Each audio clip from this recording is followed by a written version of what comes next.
Salut ou encore hola a todos vocês. Ici Jeff Rose. Direction le Brésil où le country porte le nom de Sertanejo. Avant toute chose, il faut comprendre certaines choses sur le Brésil.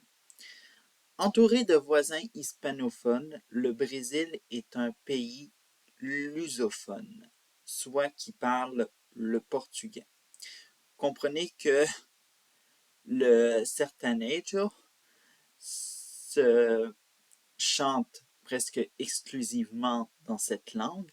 À part la langue, le Brésil a son propre écosystème musical. Berceau de la bossa nova ou encore de la samba, mais connu de nos jours pour la pop de la chanteuse Anitta.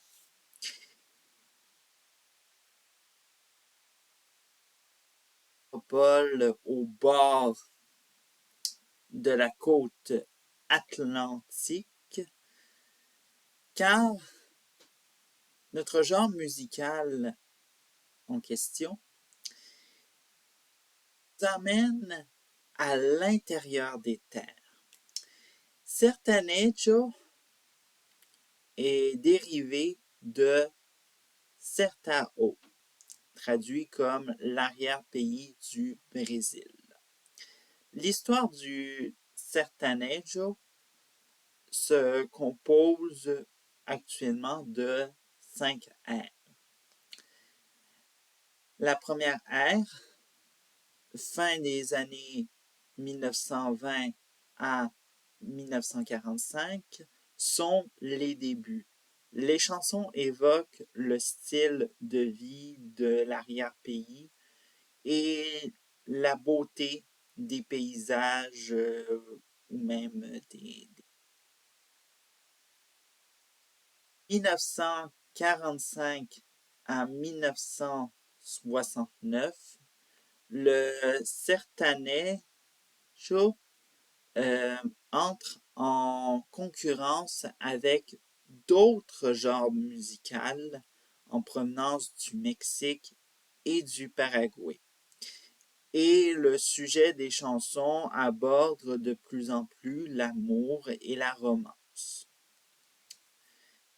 1969 à 1999, c'est la modernisation du sertanejo.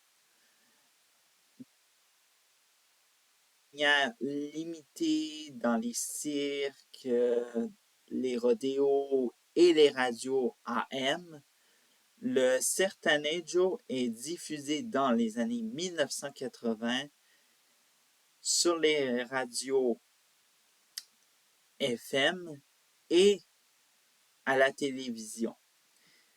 La décennie 1980 a été bénéfique au niveau commercial puisqu'on y parle d'une exploitation massive.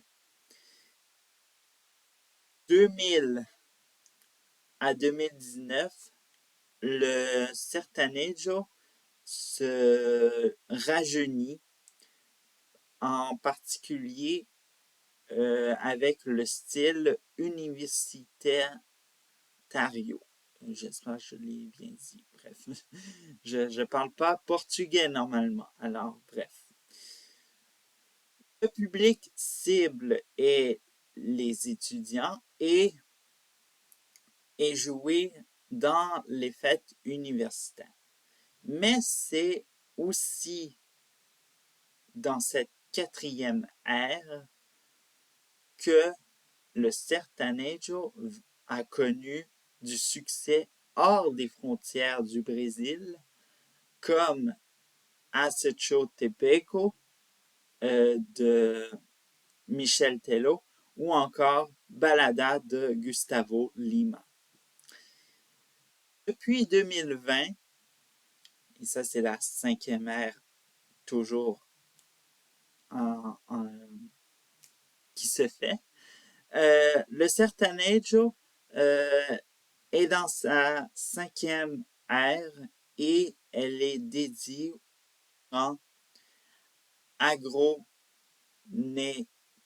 Alors donc, agro-nejo, qui agro pour agro-industrie et nejo pour soi-disant-le, sertanejo. Bref, tout ça. L'agro-nejo se veut un mélange de sertanejo, bon, à la base, mais aussi de rap, funk et musique électronique. Euh, c'est un peu le cousin brésilien de la bro country. La bro country, bon, qui est beaucoup populaire aux États-Unis. Mais bon, pour l'instant, c'est ça. Alors donc, voilà.